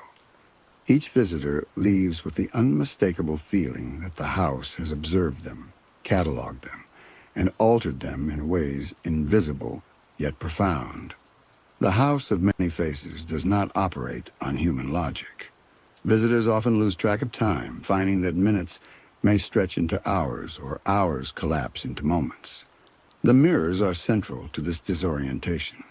Some seem to bend space, showing hallways that extend beyond the house's physical dimensions. Others reflect people who are not present, actions that have not yet occurred, or fleeting shadows that vanish when approached. Those sensitive to the supernatural report feeling a presence within the glass, a sentient awareness that watches, waits, and occasionally guides or misleads those who enter. The house's reputation has grown through whispered stories, each visitor adding their own account of its strange phenomena. Some speak of awe inspired by the beauty and mystery of the reflections. Others speak of terror, haunted by faces and events that lingered long after they departed. Despite, or perhaps because of, its unsettling qualities, the House of Many Faces continues to draw those who are curious, those who seek the strange and unknowable, and those who wish to confront the echoes of lives that have passed through its mirrored halls. The House of Many Faces is not just a place of reflection, it is a place of transformation. Visitors often enter expecting to see themselves, but the mirrors have their own agenda. Some report seeing themselves as they once were, younger or unburdened, while others witnessed versions shaped by fears, regrets, or desires. A businessman who entered seeking respite from a stressful life reportedly saw himself as a man completely content, smiling with ease and radiating peace. He left the house bewildered, unsure whether he had glimpsed a memory, a possibility, or a version of himself the mirrors had conjured. In many ways, the house acts as a living chronicle. It does not merely capture images, it captures essence. Faces in the mirrors are not static. They shift subtly, echoing emotions, gestures, and even intentions. Sometimes visitors report that the reflections anticipate their movements, tilting heads or gesturing in advance, creating the uncanny sensation that the mirrors are aware of not just what has been, but what is about to occur. The house seems to have memory, yes, but also a form of consciousness, a subtle, pervasive intelligence that watches, catalogs, and perhaps even interacts. Some rooms are particularly notorious for their intensity. In the central hall, mirrors line every wall, reflecting one another into infinity. Those who step inside describe a dizzying experience, feeling as though they are surrounded by countless versions of themselves, each with a life, a story, a history they can almost, but never fully access. It is in this hall that many visitors first realize the house is not just observing, but participating, shaping the reflections and subtly guiding the experience of those who enter. One visitor, a retired teacher, spent hours before a cracked mirror in a side room. At first, she only saw herself, her face lined with age and worry. Gradually, however, the crack seemed to rearrange her reflection, showing glimpses of her past, a child laughing in the garden, a classroom filled with students eager to learn, moments of joy she had long forgotten. The effect was overwhelming, bringing tears and a deep sense of connection across decades. The mirror, in essence, had remembered what she had nearly lost, revealing fragments of her life with precision and empathy. Not all encounters are comforting. Some mirrors reflect fears as vividly as memories. Visitors have reported seeing loved ones in danger, strangers frozen in terror, or distorted versions of themselves acting in ways they could not imagine. The house seems to test its visitors, presenting them with visions that challenge perception, evoke emotion, and force confrontation with the unknown. There is an unspoken understanding that the mirrors are not cruel, but impartial. They show what is past, what lingers, and what could be, without judgment or explanation. A young couple exploring the house reported a chilling experience in one of the attic rooms. A mirror leaned against the wall, tall and narrow, reflecting only faint outlines at first. As they stared, the figures became clearer, themselves but with subtle differences. Their expressions were strained, eyes wide with fear, bodies tense. The couple stepped back in alarm, only to realize the mirror was following their movement, shifting in real time, yet not perfectly synchronized. One visitor described it as if the reflection had its own rhythm, independent of their actions, aware and sentient, in a way that defied explanation. The house also seems to possess a sense of humor, subtle and inscrutable. Visitors have reported mirrors showing playful distortions, a head slightly too large, a hand elongated, a grin impossibly wide. These changes are brief, flickering at the edge of perception, as though the house is testing the observer, gauging their reaction, or simply expressing its own enigmatic personality. It is a place where curiosity is rewarded, caution is necessary, and perception is never entirely reliable. Those who return to the House of Many Faces often notice subtle changes in themselves. They carry an awareness of layers beyond the physical world, a sensitivity to reflections and memory. Some report dreams populated by the faces they saw, whispers they heard, and emotions they felt within the mirrored halls. The house leaves an imprint, permanent and intangible, ensuring that even after one departs, a piece of the experience remains a reminder that reflections can be more than surface images. They can be windows into the very essence of life and existence. As visitors wander deeper into the House of Many Faces, they begin to sense an underlying order beneath the apparent chaos.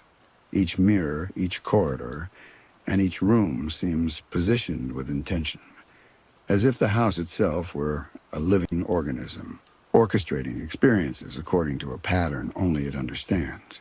Some mirrors seem to respond to presence, tilting, or catching the light differently when someone approaches. Others remain still, silent, yet radiate a subtle pressure, a quiet insistence that the observer pay attention. The house rewards curiosity, punishes neglect, and above all, ensures that no one leaves unchanged. Certain mirrors are particularly mysterious, showing events that could not have occurred in reality, yet feel utterly authentic.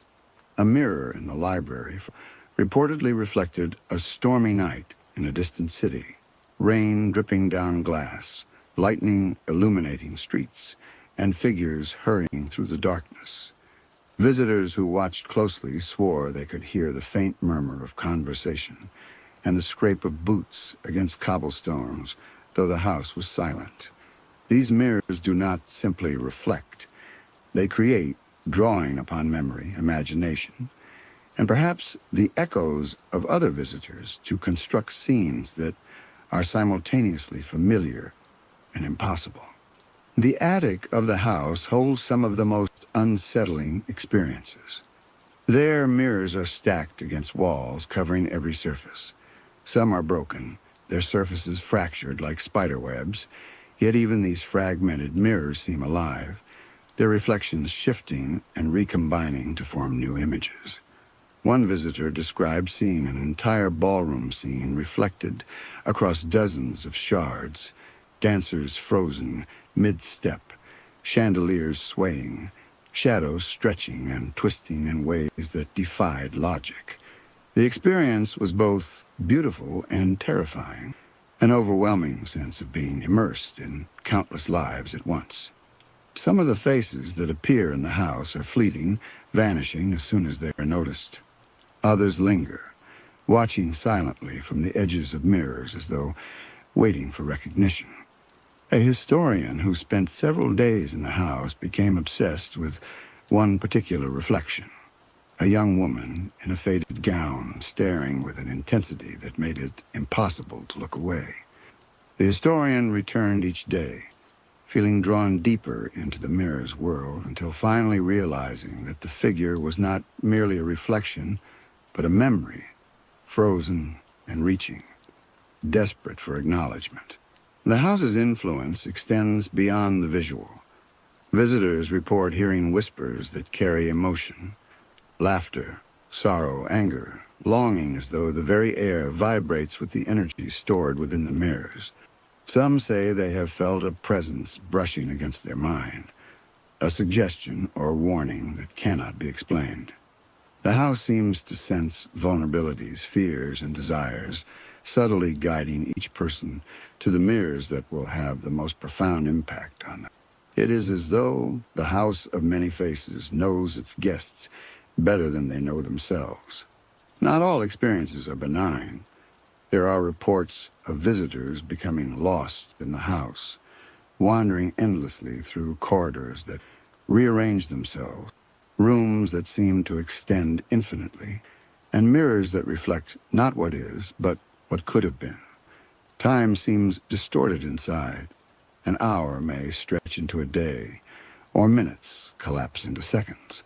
Some who enter do not return for days, weeks, or even years, emerging, changed, haunted, or with fragments of memory they cannot fully explain.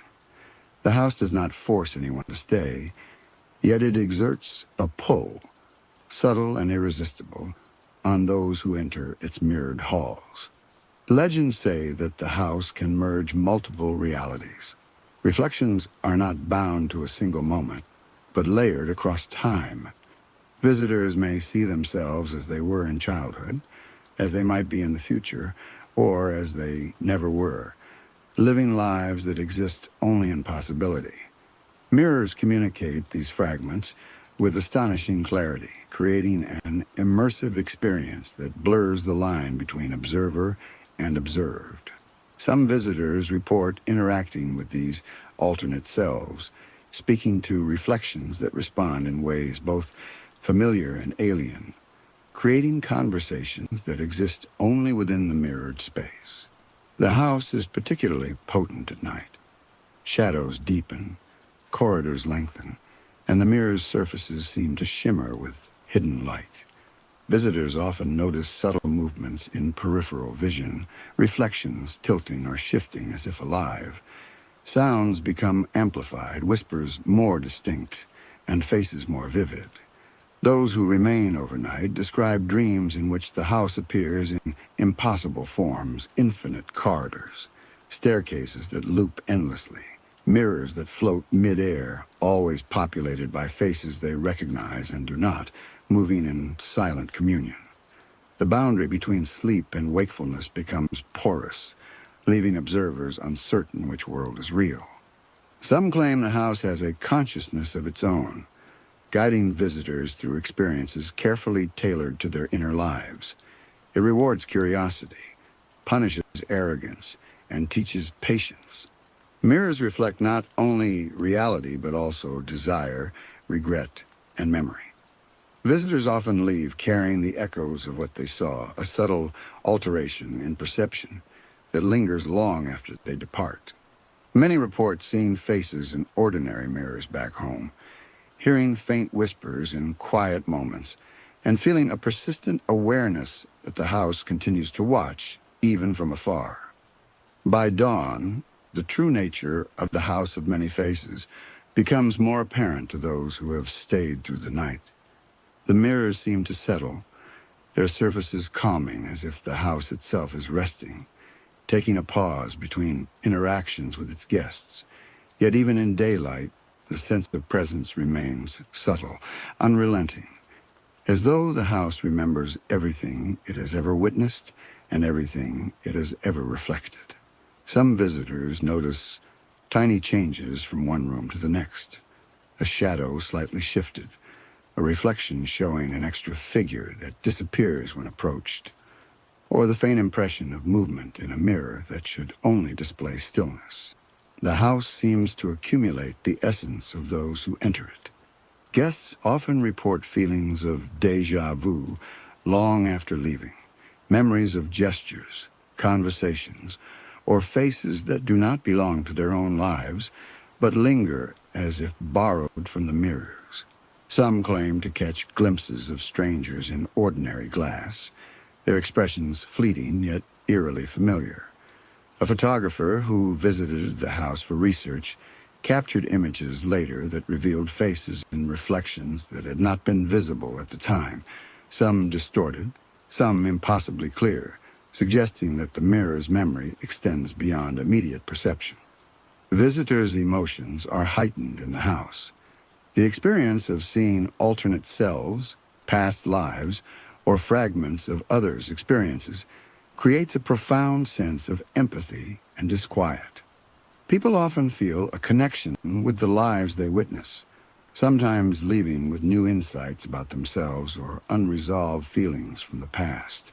Some are terrified, haunted by tragic events replayed in the glass, while others are comforted, observing moments of love, joy, and hope preserved in the reflections. The house does not discriminate. It simply mirrors what has been, what could be, and what lingers just beyond perception. The house also seems to respond to intent. Visitors who enter seeking guidance or understanding often find that the mirrors reveal paths forward, hidden insights, or resolutions to personal struggles. Those who come out of curiosity or skepticism may instead encounter disorientation, anxiety, or visions that challenge their understanding of reality. One scholar who entered to study the architecture and history of the house became trapped for hours in a mirrored corridor, seeing reflections of himself that gradually aged and changed while he remained stationary. Only by surrendering to the experience, allowing himself to observe rather than control, was he able to navigate the labyrinth and emerge. Children are particularly sensitive to the house's influence. Stories abound of young visitors who communicate with reflections, seeing not only themselves but imaginary companions, ancestors, or spirits long gone. In some cases, children have been observed speaking to mirrors with remarkable fluency, recounting events or memories the adults could not perceive. These interactions suggest that the house responds differently depending on the observer's awareness and openness, rewarding imagination and vulnerability while challenging rigidity and disbelief. Some mirrors seem to hold collective memory, showing not just individual lives, but shared experiences. A grand hall might reflect a festival from centuries ago, complete with figures dancing, lanterns flickering, and music faintly audible, though no source exists. Another room may capture the sorrow of a great loss, the faces of many people frozen in grief. These mirrors act as communal archives, repositories of emotions and experiences, amplifying the sense that the house itself is alive, an entity capable of understanding, recording, and interacting with the myriad lives it touches. Visitors also report subtle interactions with the house that defy explanation. A mirror may tilt when a person hesitates, catch their gaze even when they look away, or project an image just beyond reach, teasing the observer with fleeting glimpses of other lives. Sometimes these reflections are benign, moments of beauty or nostalgia. Other times they evoke fear or regret, forcing the visitor to confront aspects of themselves they would rather ignore. The house, in its infinite patience, does not coerce or harm, but it challenges, provokes, and teaches through reflection and observation. Even the exit is a challenge. Hallways twist, doors shift, and mirrors subtly manipulate perception so that leaving is rarely straightforward. Some who attempt to retrace their steps find that the rooms have changed, corridors extended, mirrors repositioned, reflecting paths that did not exist moments before. Those who persevere eventually emerge, carrying the weight of the house's influence, aware that part of themselves has remained behind, subtly altered by the experience. Many speak of glimpsing faces in ordinary mirrors afterward, as though the house of many faces continues to observe, reaching beyond its walls, imprinting its presence into the everyday world. The house of many faces is not simply a building. It is a repository of existence, a living archive of reflection, memory, and identity. Every visitor leaves an imprint, and every mirror retains fragments of all who have passed before it. Some claim the house is a place of enlightenment, others a labyrinth of terror. Yet all who enter recognize its power. The mirrors remember everything. The house observes everything, and within its walls, lives, emotions, and memories are preserved in a vast, intricate, living mosaic that stretches across time and perception. There's a certain unease in the idea that mirrors do more than merely reflect our physical forms. For centuries, folklore and superstition have suggested that these silvery surfaces are capable of holding fragments of the soul, echoing emotions long after a person has departed from this world. The House of Many Faces and the Collector of Reflections hint at something far deeper, that mirrors can act as vessels for the dead, preserving echoes of lives that refuse to fade. Scholars and paranormal enthusiasts have long debated the nature of this phenomenon, crafting theories that stretch the imagination while hinting at the unseen. One prevailing theory suggests that mirrors capture residual energy. Every human interaction leaves subtle traces of thought, emotion, and presence. Mirrors, with their smooth, reflective surfaces, may serve as repositories for this energy, holding impressions of the people who have gazed into them. Over time, these traces accumulate, layering upon one another, creating a complex web of memory and emotion. In haunted locations, mirrors may become more active, releasing these stored echoes in moments of heightened sensitivity, when observers are attuned to the lingering past. Another theory focuses on the psychological impact of reflection. Humans are deeply attuned to their own image, constantly aware of visual feedback that guides self-perception. Some researchers suggest that this intimate connection between the observer and the mirror allows residual emotions to interact with perception, creating the sensation of a presence where none exists. In certain circumstances, such as grief, fear, or heightened emotional states, these impressions may coalesce into a vivid experience, the appearance of a person long gone, a shadow moving independently, or eyes staring from a surface that should only reflect one's own image.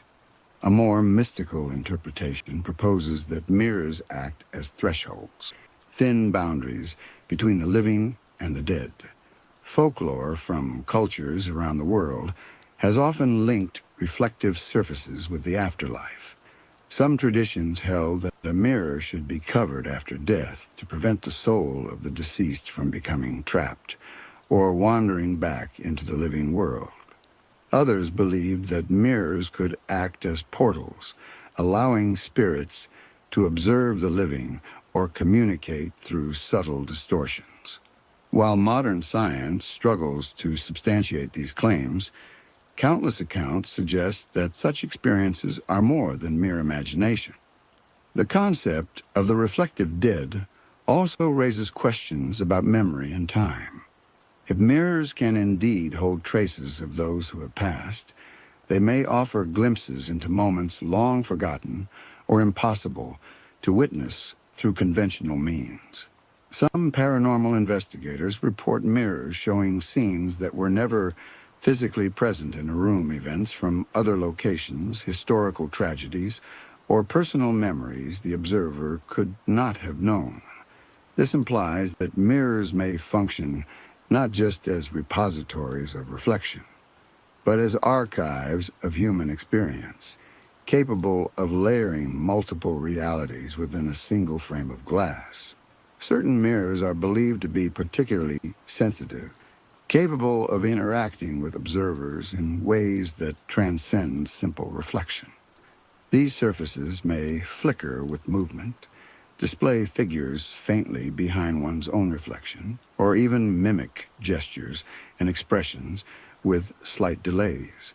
In some cases, the reflective image appears entirely independent, a conscious presence that responds to observation, emotion, or intent. Paranormal theorists suggest that these mirrors may harbor consciousness not human, perhaps, but a manifestation of accumulated life energy that can act with subtle intelligence, reacting to the living as if they were participants in a shared existence.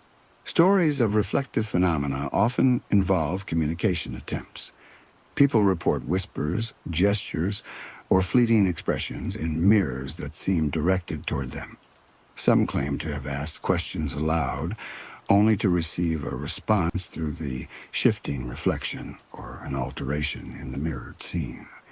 In many cases, these encounters are fleeting, almost imperceptible, but leave an indelible impression, a sense that the mirror is aware, attentive, and capable of interaction. This reinforces the theory that mirrors do not merely reflect the physical world, but are conduits through which echoes of the departed may reach out. The reflective dead also appear in dreams and meditative states. Individuals who have spent time observing haunted mirrors often report dream sequences populated with figures seen in the glass, or sensations of being guided by presences only half visible.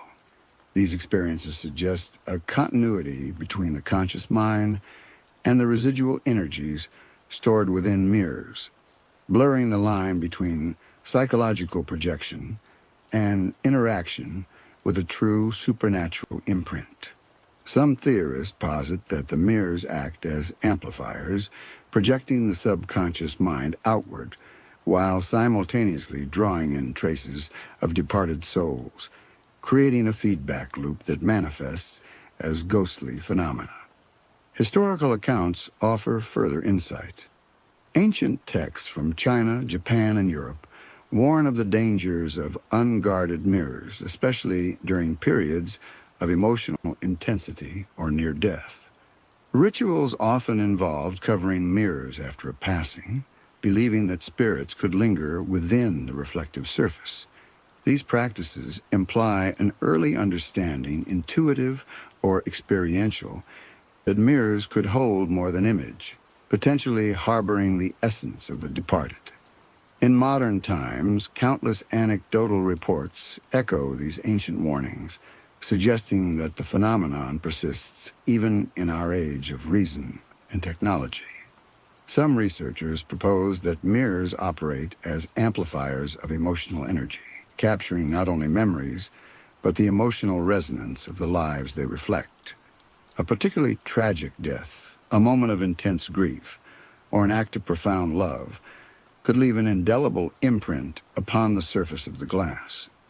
Over time, these accumulated energies might manifest as fleeting figures, shadows, or even distinct presences, experienced by anyone who gazes long enough.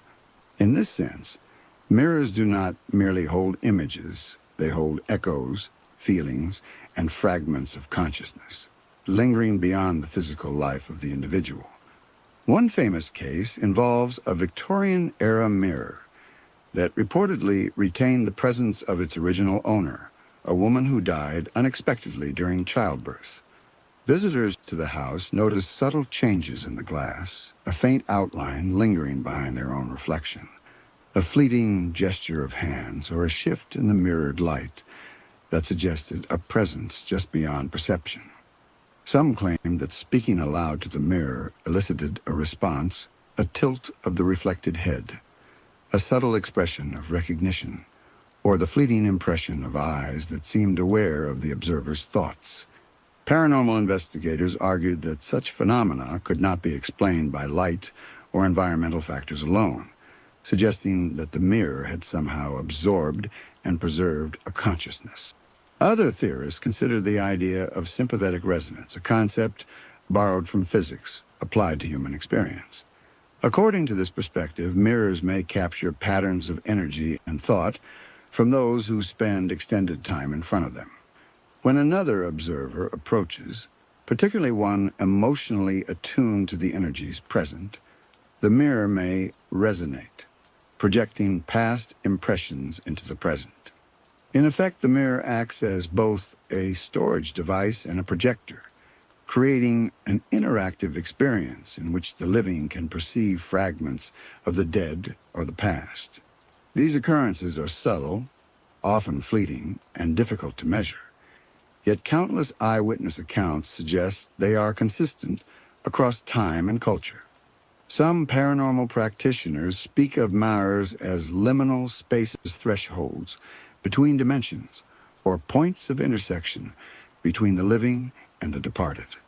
In this view, mirrors do not merely store memories, but create windows, small portals through which residual consciousness can interact with the living. Observers often report that the presence seems reactive, responding to attention, intent, or emotional state. A reflection may follow the observer, move independently, or even show scenes that were not physically present in the room.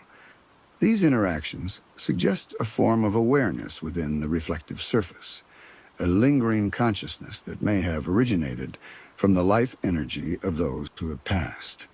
Accounts of reflective phenomena are remarkably consistent. Across cultures and centuries, mirrors have been associated with spirits, hauntings, and contact with the beyond. In some traditions, mirrors are intentionally removed or covered during mourning in order to prevent the dead from lingering too long in the physical world. In others, mirrors are used as tools for divination, allowing practitioners to glimpse visions of the departed or receive messages from the unseen. These practices imply an intuitive understanding of the mirror's potential to interact with life and death, an awareness that is echoed in contemporary reports of haunted mirrors and reflective phenomena. A particularly chilling theory involves the accumulation of multiple presences within a single mirror. If one mirror can hold traces of a single individual, what happens when dozens or hundreds of lives are reflected over decades or centuries? Some mirrors are said to become saturated with residual energy, their surfaces flickering with innumerable faces, voices, and movements. Visitors to such mirrors report an overwhelming sense of being observed, a sensation of countless eyes staring from beyond the glass. In extreme cases, prolonged exposure can lead to disorientation, emotional distress, or even visions of the deceased interacting directly with the living. Certain haunted mirrors appear to act selectively, showing figures to some observers but remaining inert to others. This selectivity has led some theorists to speculate that mirrors respond not only to the energy of those reflected, but also to the sensitivity of the observer. Emotional openness, grief, or heightened intuition may increase one's likelihood of perceiving a reflection of the departed. In essence, the mirror becomes a dialogue between the observer and the residual energies contained within, a silent communication that bridges the divide between life and death, memory and presence. Theories of the reflective dead also explore the possibility of mirrors as anchors. A mirror may preserve a fragment of a life, a soul, a memory, or an emotional imprint in a manner that prevents it from fully dissipating into the ether. In haunted houses, museums, or private collections, such mirrors may hold echoes that remain for decades, centuries, or longer. Visitors who encounter these surfaces often report profound sensations of recognition, a familiarity with faces and emotions they cannot fully place. In some cases, the reflections appear to anticipate actions or gestures, suggesting that the energy within is aware, responsive, and perhaps even sentient. In the most compelling accounts, mirrors appear to act as repositories for unfinished lives, holding onto fragments of people who died suddenly, tragically, or without closure. These reflections are often described as more vivid, more insistent than ordinary appearances. A visitor may feel watched, as if the surface itself remembers the person it reflects. Sometimes the reflection moves independently, gestures subtly, or even makes expressions that suggest awareness, almost as though the mirror has preserved not just the image, but the consciousness of the departed. Some scholars propose that this phenomenon could be explained by a combination of energy and memory. Every thought, emotion, and movement leaves an imprint in the environment. Mirrors with their reflective and receptive surfaces may be uniquely capable of retaining these imprints. In cases of intense emotional or psychic energy, these imprints could manifest as full-bodied reflections, appearing as ghosts or echoes of the dead. Observers report that such manifestations are often linked to emotional states. Grief, longing, or fear heighten the intensity of the mirror's responses, creating an interactive experience that feels alive and sentient. Stories abound of mirrors that seem to guide the living toward understanding or resolution. A grieving widow reportedly spent hours before a mirror, seeking some connection to her lost husband. The glass, initially blank, gradually revealed faint images, memories of shared laughter, small gestures of love, moments of tenderness frozen in time. Over weeks, she felt as though she were conversing silently with her husband through the reflection, gaining solace in a sense of continued presence. In this sense, mirrors may act not only as archives of the dead, but as conduits for emotional reconciliation, bridging the gap between life and afterlife. Yet mirrors are not always benevolent. Accounts exist of surfaces that seem to harbor malevolent energy, reflections that provoke fear, anguish, or obsession. A collector of antiques described acquiring a mirror from a long-abandoned estate, only to witness fleeting shadows and figures in the glass that no one else could see.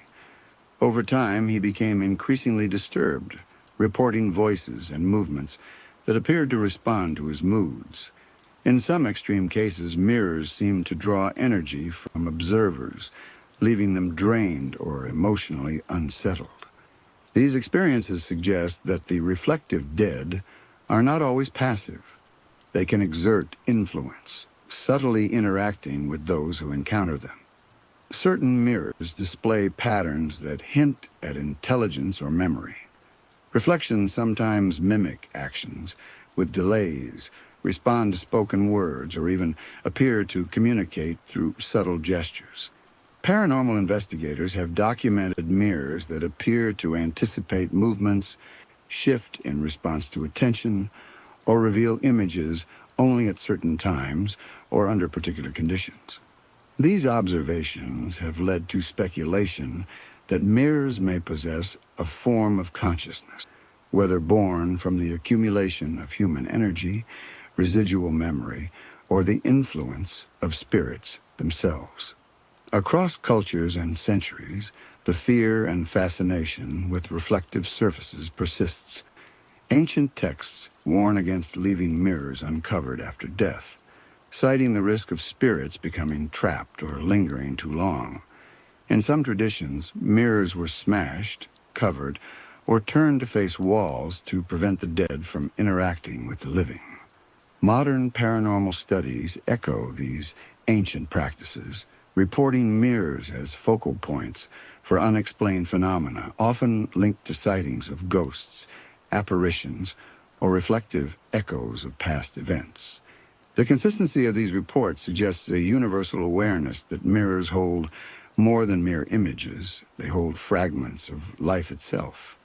The most haunting accounts are those in which mirrors appear to actively preserve consciousness. Visitors have reported seeing people they did not know, faces that vanished when approached, or reflections that replayed moments from lives unrelated to the observer. Some researchers believe that these surfaces create a bridge between the living and the dead, a subtle but persistent connection that allows consciousness to persist in reflection. In this framework, mirrors are neither purely supernatural nor purely psychological. They are intersections of perception, memory, and energy, where life and death coexist in delicate balance. Ultimately, the theories of the reflective dead compel us to reconsider the ordinary mirror, What we see may be far more than our own image. Mirrors may preserve fragments of lives long gone, recording emotions, gestures, and consciousness that linger beyond death. Some may comfort, some may haunt, and others may remain silent, storing echoes waiting for the right observer to awaken them. Every glance into glass carries the potential for a brush with the unseen, a fleeting connection to the lives and memories preserved within. So when you next find yourself before a mirror, pause for a moment and look closely. Consider that the reflection staring back may not be entirely yours, that it may hold traces of someone who has passed, someone watching silently, someone remembered. The reflective dead may be closer than we think, and in the silvered surface, they endure, quietly waiting to be seen, quietly waiting to be remembered.